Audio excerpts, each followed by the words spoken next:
Welcome to A plus bio. আজকে ক্লাসে আমরা কি পড়বো? Biotechnology and its application. Biotechnology আমরা কোন কোন পার্ট গুলো পড়েছি, বেসিক কভার করে নিয়েছি, দেন অ্যাডভান্স গুলো পড়লাম, অ্যাডভান্স মিন্স টুলস গুলো কভার করলাম, দেন এইবার আমরা কি পড়বো? Pro formatting. Pro format means application base. আজকে ক্লাসে কোন কোন টপিক থাকবে? Southern, northern, western, genomic DNA library and cDNA library. কি এগুলো? তার জন্য তো আমি আছি এগুলো বোঝার জন্য। চলো আমরা আগের ক্লাস অনুযায়ী কি কি টুলস পড়েছে আজকে ক্লাসে লাগবে একটু চোখ বন্ধ করে রিকল করার চেষ্টা করো। পিসিআর মনে পড়ছে, আর কি মনে পড়া দরকার? Jail electrophoresis. জেল ইলেকট্রোফোরেসিস এই দুটো টার্ম জানতে হবে। দুটো টার্ম কিভাবে জানবে?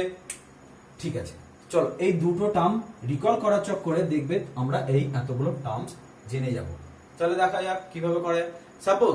সাপোজ তুমি একটা বিশাল বড় ক্রাইম ইনভেস্টিগেটর, তুমি হয়তো এফবিআই এজেন্টে কাজ করো বা সিবিআই এজেন্টে কাজ করো। তাহলে তুমি একটা সাপোজ তোমার কাছে একটা কেস এসছে, একটা বিশাল বড় ব্যাংকে হয়তো ডাকাতি হয়েছে। কি হয়েছে? ব্যাংকে ডাকাতি হয়ে গেছে। তুমি গেছো, তুমি গিয়ে কি খুঁজবে? স্যাম্পল খুঁজবে। দেখা গেল কি স্যাম্পল পেলে? একটা হেয়ার ফলিকেল পেলে, মানে একটা হেয়ার পেলে। তখন তুমি সেই স্যাম্পলটাকে নিয়ে আসবে। একটা হেয়ারে কতগুলো ডিএনএ থাকে? ম্যাক্সিমাম হলো 20টা। খুব হার্ডলি যদি ধরি আমি 20টা পেলাম, তাহলে তুমি কি 20টা পেলে? তার মানে কি তুমি ধরো হাজার হাজার মানুষকে সন্দেহ করছো, তাহলে 20টা ডিএনএ স্যাম্পল দিয়ে তুমি কি হাজার হাজার মানুষকে শনাক্তকরণ করতে পারবে যে তারা এই কেস বা তারা এই ব্যাংক ডাকাতিটা করেছে? তখন কি করবে ফার্স্টে? তখন তুমি ডিএনএটাকে প্রচুর পরিমাণে বাড়াবে। তার জন্য কি টেকনিক ইউজ করবে ডিএনএ কে প্রচুর বানানোর জন্য? বলো কোন টুল ইউজ করবে? পিসিআর। কি বলেছিলাম? একটা ডিএনএ থেকে আমি এই ডিএনএ ছবিগুলো কি আঁকি জানো তো? মানে তোমাদের মনে হতে পারে এটা কি?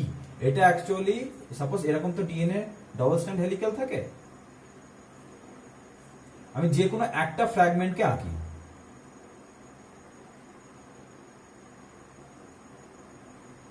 এরকম এরকম ডিফারেন্ট ডবল হেলিক্যাল, এটা ডবল স্ট্যান্ডার্ড ডিএনএ।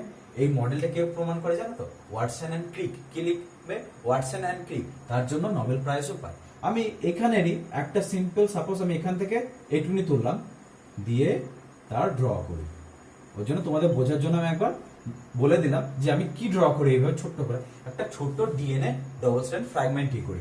এইবার আমাদের কি টপিক ছিল? পিসিআর। এইবার পিসিআর একটা ডিএনএ থেকে দুটো ডিএনএ হতে কতক্ষণ লাগে? Maximum 90 second. On an average দেখা গেছে 90 সেকেন্ড। অন অ্যান অ্যাভারেজ দেখা গেছে 90 সেকেন্ড একটা থেকে দুটো ডিএনএ হতে। তার মানে ভাবো আমরা যখন ল্যাবে কি পারফর্ম করি, এক্সপেরিমেন্ট পারফর্ম করি, তখন কতক্ষণ পিসিআর করি? অন অ্যান অ্যাভারেজ 2.30, মানে 2.5 ঘন্টা। তাহলে ভাবো 2.5 ঘন্টা একটা ডিএনএ থেকে কত ডিএনএ তৈরি হবে? লাখ লাখ কোটি কোটি ডিএনএ তৈরি হয়ে যাবে। তাহলে ভাবো এবার তুমি কি যত খুশি তুমি টেস্ট করো। তাহলে আমরা কোথায় ছিলাম? আরেকবার রিকল করি, ইনভেস্টিগেশন ফিল্ডে। আমরা ডিএনএ তো প্রচুর বানিয়ে নিলাম, এবার কি কাজ? চলে দেখা যাক এবার কি কাজ। এটা বুঝে গেলে নেক্সট আমরা জানবো যে ইলেকট্রোফোরেসিস। এই যে ডিফারেন্ট ফ্র্যাগমেন্ট অফ ডিএনএ পেলে, ছোট ছোট অনেক ডিএনএ পেলে, সেগুলোকে কি করবে? ছোট ছোট ভাবে কাটবে। কেন কাটবে? কারণ ডিফারেন্ট সাইজ অনুযায়ী তুমি কি করবে? এক্সপেরিমেন্ট পারফর্ম করবে। চলো এবার বোঝা যাক কিভাবে করবো আমরা সেটা। জেল ইলেকট্রোফোরেসিস আর একবার আমি বলে দিই, কারণ এই টার্মটা খুব ইম্পর্টেন্ট। জেল ইলেকট্রোফোরেসিসের সব থেকে প্রথম পয়েন্ট কি লিখবে?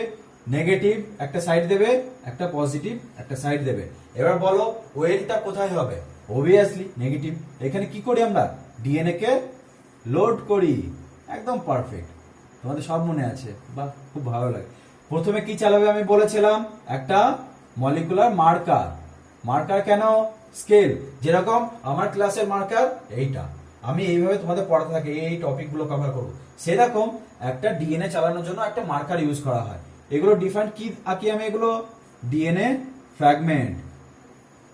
সব থেকে দূরে যে সব থেকে ফাস্ট যে এটা হলো সব থেকে ফাস্ট। যদি র্যাঙ্ক অনুযায়ী আমরা বলি, সব থেকে ফাস্ট কে রান করেছে? 1, তারপরে 2, তারপরে 3, তারপরে 4, তারপরে 5, তারপরে 6। আর যদি বলি এর ভেতরে সব থেকে এটা কি সাজালাম আমি? সব থেকে ছোট থেকে বড় ডিএনএ সাজালাম। সাপোজ এই ডিএনএটা সাইজ হলো 200 বেস পেয়ার, এই 2 নম্বরের সাইজ হলো 300 বেস পেয়ার। এই বেস পেয়ার টার্ম কি? বেস পেয়ার মানে তোমাদের বোঝানোর জন্য সিম্পলি বলি ডিএনএ। ঠিক আছে, মানে 300টা ডিএনএ, 200টা ডিএনএ, 500টা ডিএনএ। যত বেশি ডিএনএ থাকবে তার কি হবে? তত বেশি ওয়েট হবে, যার যত বেশি ওয়েট হবে সে তত স্লো দৌড়াবে, তাই তো স্বাভাবিক তো। তাহলে এটা কত হবে, এটা সাপোজ 5000 বেস পিয়ার, এ তো বিশাল হেলদি, এ নড়বে চড়বে কি করে, অনেক আস্তে আস্তে ধীরে ধীরে নড়বে। তো এটা হলো প্রথম মার্কার অনুযায়ী সাজালে, ঠিক আছে। এবার তুমি কি করেছো, তুমি যে স্যাম্পেলটা, তুমি কোন স্যাম্পেলটা, যেটা তুমি ব্যাংকে পেয়েছো, ব্যাংকে কি স্যাম্পেল পেয়েছো, ডিএনএ পেয়েছো, এই ডিএনএটা এবার অনুযায়ী ভাগ হয়, তুমি ডিএনএও পেতে পারো, আরএনএও পেতে পারো, প্রোটিনই পেতে পারো। প্রোটিন হলো ডিফারেন্ট ফ্র্যাগমেন্ট অফ, প্রোটিন কি হয়, different fragment of amino acid, সেগুলো হলো প্রোটিন। তাহলে প্রথমে তুমি কি চালালে, মার্কার চালালে, ঠিক আছে।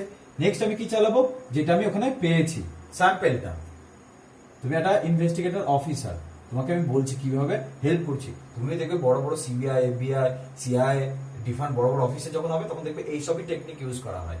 নেক্সট এবার আমি তার স্যাম্পেলটাকে রান করলাম, যেটা আমি ব্যাংকে পেয়েছি। প্রথমে পেলাম এরকম পজিশনে, তারপরে পেলাম এরকম পজিশনে, তারপরে পেলাম এরকম পজিশনে, ঠিক আছে। তাহলে পেলাম কার সাথে ম্যাচ করলো, এইটার সাথে ম্যাচ করেছে, এটার সাথে ম্যাচ করেছে, এন্ড এইটার সাথে ম্যাচ করলো, ঠিক আছে। এইবার দেখো বোর্ডে, নেক্সট এবার তোমাদের এগুলো হলো suspect, suspect A, suspect B, suspect C, ঠিক আছে। দেখা হলো এর যখন ডিএনএ চলছে তখন এরকম জায়গায় একটা ব্যান্ড পেলে, এরকম জায়গায় একটা ব্যান্ড পেলে, আর একটা এরকম জায়গায় ব্যান্ড পেলে, ঠিক আছে। বি এর দেখা গেল এরকম একটা জায়গায় ব্যান্ড পেলে, এরকম একটা জায়গায় ব্যান্ড পেলে, বাস। এইবার দেখা গেল সি এর ক্ষেত্রে দেখা গেল এরকম একটা ব্যান্ড পেলে, এরকম একটা ব্যান্ড পেলে, আর একটা ব্যান্ড এই এরকম পেলে। তাহলে এর মধ্যে কে বলো তো ব্যাংকে ডাকাতি করেছে, পারো কিনা দেখো, মিলাবে কার সাথে, স্যাম্পেলের সাথে। দেখো স্যাম্পেলের সাথে কার মিলছে, মিলে গেল, মিললো কিনা বলো, মিললো, মিললো কিনা, মিলে গেছে। তাহলে সব থেকে বেশি কার মিললো, সব থেকে বেশি তুমি কাকে সাসপেক্ট করবে, সব থেকে বেশি দোষ কে করেছে, সি। তারপর যদি মনে হয় হ্যাঁ আরো সন্দেহ হতে পারে কার উপর, তারপর দ্বিতীয় সন্দেহ কার উপর আসবে, দেখো তো মিলছে না মিললো না, দেন কার উপর সন্দেহ হবে সব থেকে বেশি, এ। তারপর সন্দেহ হবে বি এর ওপর। এটা বড় বড় কিসে এক্সাম, ম্যাক্সিমাম এক্সামে এসব কোশ্চেন করে, আইআইটি বলো, সিআইটি বলো, সিবিআই বলো, এইসব জায়গায় এইসব কোশ্চেন আসে। তাহলে ভাবো তোমরা ক্লাস 12 কত কিছু জেনে গেলে, ঠিক আছে। মানে একটা ব্যাংকের বড় বড় কেস সলভ করে দিচ্ছ। এই যে এই টেকনিকটা প্রথমে হলো যে electrophoresis on the basis of their molecular weight. বইয়ে কি পাবে, বইয়ে দেখবে লেখা থাকবে মলিকুলার ওয়েট অনুযায়ী, মলিকুলার ওয়েটের বাংলা কি, আনুমানিক ভর অনুযায়ী ডিএনএ কে আলাদা করলাম। যার সব থেকে বেশি ওয়েট সে সব থেকে স্লো রান করবে, যে সব থেকে কম ওয়েট সে সব থেকে দৌড়াবে ফার্স্টে, ঠিক আছে, on the basis of electric ফিল্ডে। তার মানে কি হলো, এটা একটা ইলেকট্রিক ফিল্ড দিলাম, ডিএনএ দৌড়ে এদিকে চলে আসলো। ডিএনএ কেন আসলো, এটা প্রশ্ন আসে, কারণ ডিএনএ কি চার্জ হয়, নেগেটিভ চার্জ হয়। ডিএনএ কেন নেগেটিভ চার্জ হয়, ডিএনএ মাথায় কি থাকে, ফসফেট থাকে। ক্লিয়ার এখনো পর্যন্ত, জেল ইলেকট্রোফোরেসিস কনসেপ্ট ক্লিয়ার। এইবার ভাবো এইটাকে তো একটা খাতায় কপিতে একটা জায়গায় ফিক্সড করতে হবে। তো তুমি একটা দেখো, এটা হয় 11 জেল, এটা কি দিতে হয় 11 জেল। 11 জেলটাকে বোঝানোর জন্য তোমরা জেনারেলি আগেকার যুগে একটা দেখবে খুব ফেভারিট একটা ক্যান্ডি আসতো, সেটা কিরকম জেলি জেলি থকথকে টাইপসের হতো। ভাবো ওরকম সেম ওরকমই হয়, থকথকে টাইপসেরই হয়।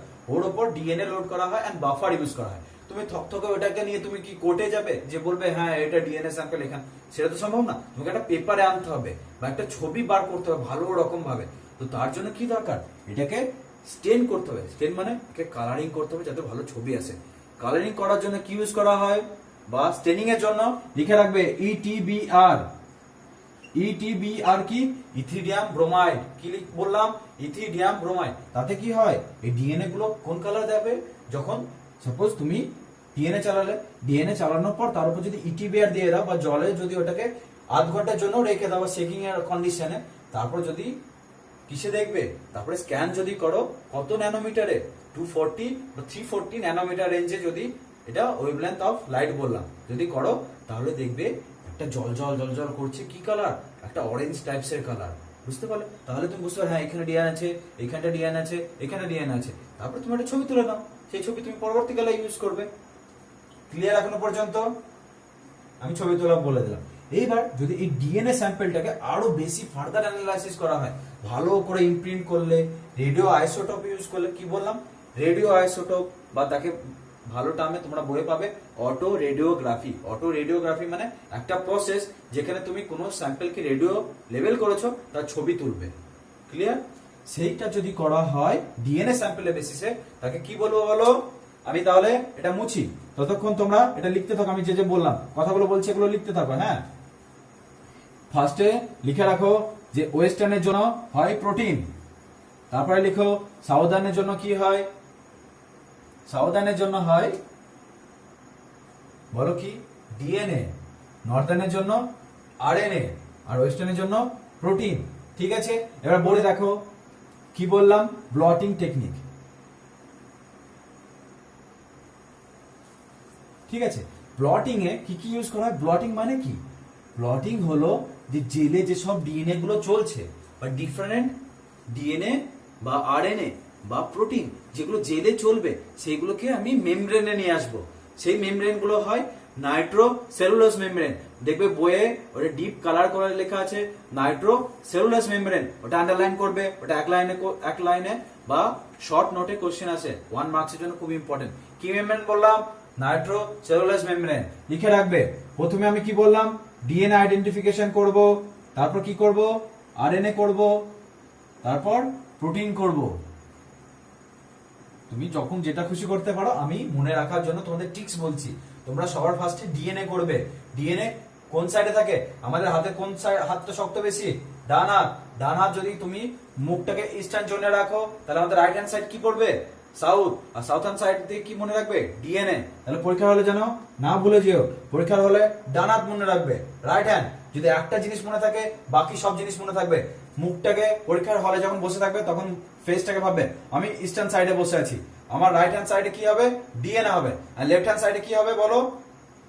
আরএনএ। সেটা কি? সেটা নর্দার্ন। আর পিছনে কে বসে থাকবে বলো? পিছনে প্রোটিন বসে থাকবে। তোমার এক্সামিনার আর একজন ক্যান্ডিডেট, তোমারই মতন আরেকজন যে পিছনে বসে আছে, সে কি? সে প্রোটিন। মনে রাখবে এভাবে করে। ঠিক আছে, ডিএনএ বললাম কি? সাউদার্ন। লিখে রাখো, এটা পরীক্ষায় চলে আসবে। দেখো, সাউদার্ন, দেন নর্থ। আমি আর বেশি কিছু লিখছি না, নর্দার্ন। বাকি পয়েন্টগুলো অ্যাড করে নিও, and finally western. Clear? Blotting technique আমি বলে দিলাম। এইবার এক একটা জিনিস জানবো। এইটা দিয়ে কি টেকনিক ইউজ করা হয়? স্টেপস আছে অনেকগুলো। ঠিক আছে, সাউদার্ন টেকনিকটার অনেকগুলো টেপস আছে, যেখানে তোমরা কি জানবে? প্রথমে ডিএনএটাকে ছোট্ট ছোট্ট করে কাটা হবে। ফার্স্টে ফ্র্যাগমেন্ট করলে, তারপরে কি করবে? জেল ইলেকট্রোফোরেসিস করবে। তারপর ওটাকে ডিএনএটাকে চালাবে। তারপর সেই ডিএনএটা কি করবে? সেই ডিএনএটাকে নাইট্রোসেলুলোজ মেমব্রেনের উপর সোক করবে। দেন নাইট্রোসেলুলোজ মেমব্রেন সোক করলে, তারপরে কি করলে? নাইট্রোসেলুলোজ মেমব্রেনটাকে ফিক্স করলে। কি বললাম? ফিক্সড করে দিলে। কারণ ডিএনএ সাথে যে নাইট্রোসেলুলোজ মেমব্রেনের ওটা কি হয়? ফিক্সেশন হয়। দেখবে বইয়ে আমি যেগুলো বলছি একদম পরপর লেখা আছে। তারপর ফিক্সেশনের পর কি করবে? ওটাকে স্টেন করবে। ওটাকে তো কালার করতে হবে। ওটা রেডিও আইসোটোপ দিয়ে, বা বইয়ে দেখবে লেখা থাকবে প্রোব বলে একটা টার্ম। প্রোব মানে কি? কোনো জিনিসে ধরো তুমি কি করতে, আমার বডি, সাপোজ আমার বডি তুমি কোথায় মার্ক করতে চাও? সাপোজ এই ফেসে মার্ক করতে চাও। ঠিক আছে, তার জন্য আমার বডির জন্য প্রোব কি বানাবে? আমার সেম আইডেন্টিক্যাল আমার ফেসের মতন আরেকটা জিনিস বানাবে, যেটা কোথায় পয়েন্ট করবে? বডি পুরো ফেসে, রাদার আমার বডি বা আর্মস বা লেগে। কেন? আমার ফেসের সাথে আইডেন্টিক্যাল। সেম একটা ডিএনএ তুমি একটা পার্টিকুলার পোর্শনে তুমি আইডেন্টিফাই করতে চাও, তাহলে পার্টিকেল একদম স্পেসিফিক, একদম পার্টিকেল অনুযায়ী একদম স্পেসিফিক কি তুমি ইউজ করবে বলো? Exactly, probe. তাহলে নেক্সট প্রোব, প্রোব দিয়ে দেন এন্ড ফাইনালি অটো রেডিওগ্রাফি।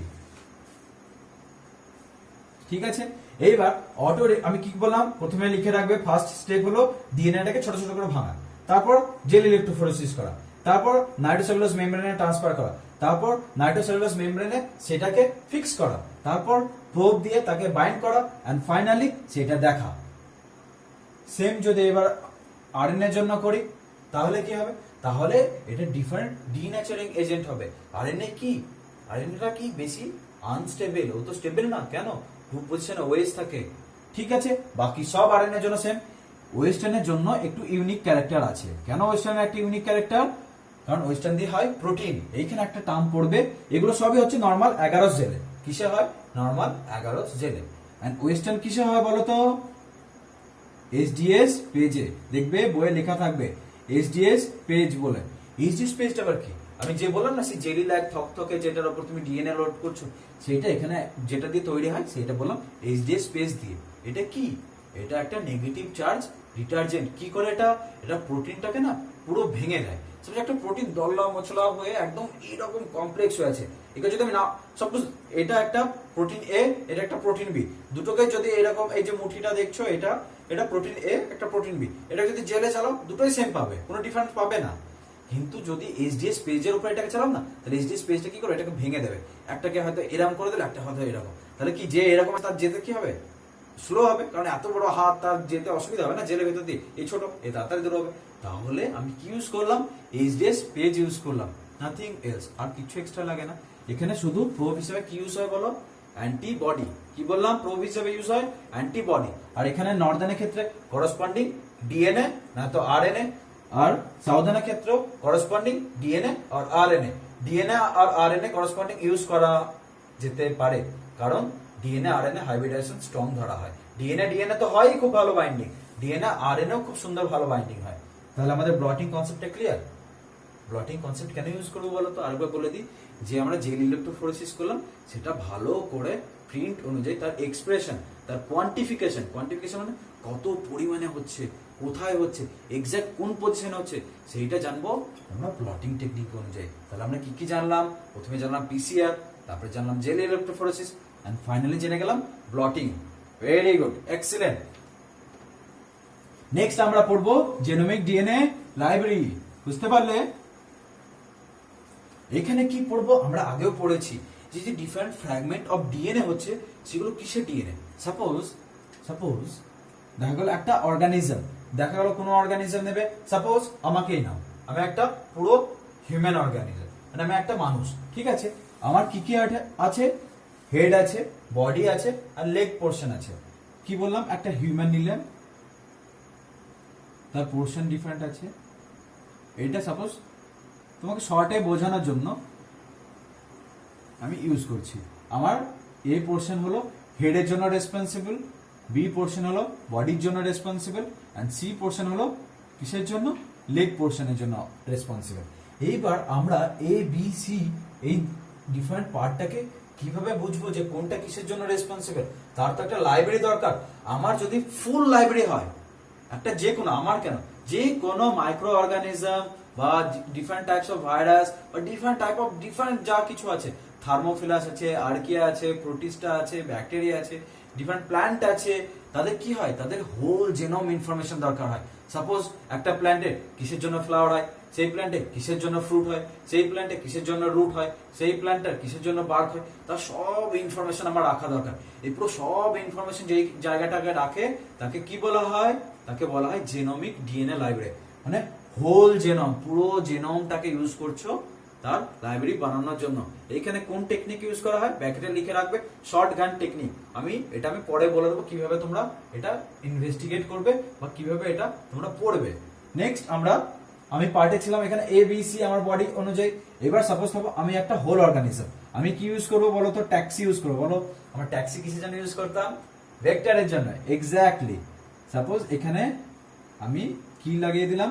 এ লাগিয়ে দিলাম। এই পোর্শন আমি কি লাগালাম? বি। এই পোর্শন আমি কি লাগালাম? সি। ভাবো আমি আমাকে দিয়ে কেন এক্সাম্পল দিচ্ছি বলতো? তোমরা পড়ার সময় লাইফ টাইমে এক্সাম্পল পাবে যে হ্যাঁ আমি যার কাছে পড়ছি সেটাই আমার এক্সাম্পল, তার জন্য আমি আমাকে দিয়ে এক্সাম্পল দিচ্ছি। বুঝতে পারলে? এবার ধরো বি এন্ড সি, এটা কি ভেক্টর ইউজ করেছো বলো তো? কি ভেক্টর? Expression vector. কি ভেক্টর ইউজ করলে? এক্সপ্রেশন। এক্সপ্রেশন ভেক্টর কি করে? এক্সপ্রেস করে দেয়। ঠিক আছে। সাপোজ আমার বডি তুমি জানো না, এটা তুমি ধরো এ কিসের জন্য রেসপন্সিবল জানো না, বি কিসের জন্য রেসপন্সিবল বা সি কিসের জন্য রেসপন্সিবল তুমি জানো না। আমি তো ফার্স্টে বলে দিলাম যে এ রেসপন্সিবল হেডের জন্য, বি রেসপন্সিবল বডির জন্য, সি রেসপন্সিবল ফর লেগ পোর্শনের জন্য। কিন্তু সাপোজ তুমি জানো না, ঠিক আছে, in case of your scientist, তুমি কিছু জানো না, তাহলে তুমি এক্সপ্রেশন ভেক্টর দিলে এখান থেকে যে জিনিসটা এক্সপ্রেশন করবে, যে জিনিসটা এক্সপ্রেস হবে, মানে যেটা বহির প্রকাশ হবে, সেটা কার সাথে ম্যাচ করবে? আমার কোন পোর্শনের সাথে? ফেসের সাথে। এখানে কার সাথে ম্যাচ করলো? আমার ফেসের সাথে। নেক্সট এই পার্টটা কার সাথে ম্যাচ করবে? বডির সাথে। আর এটা lower portion, leg portion. Confirm? এইবার এইটা যদি হোল ব্যাকটেরিয়া হয় বা একটা টোটাল বড় একটা অর্গানিজম হয়, তাদের অনেকগুলো এরকম এরকম এরকম টেকনিক ইউজ করা হয়, সেইটাকে বলা হয় জিনোমিক ডিএনএ লাইব্রেরি বা কনস্ট্রাকশন। লিখে রাখো, এটা কখন ইউজ করা হয়? সাপোজ একটা খুব বিলুপ্ত প্রায় প্রাণী আছে, মানে সেই প্রাণীটা আর কিছুদিন পর হয়তো দেখা যাবে যে পৃথিবী থেকে সরে যাবে, পৃথিবী থেকে চলে যাবে, তখন কি করব? তার ডিএনএটাকে কিভাবে কনজার্ভ করব?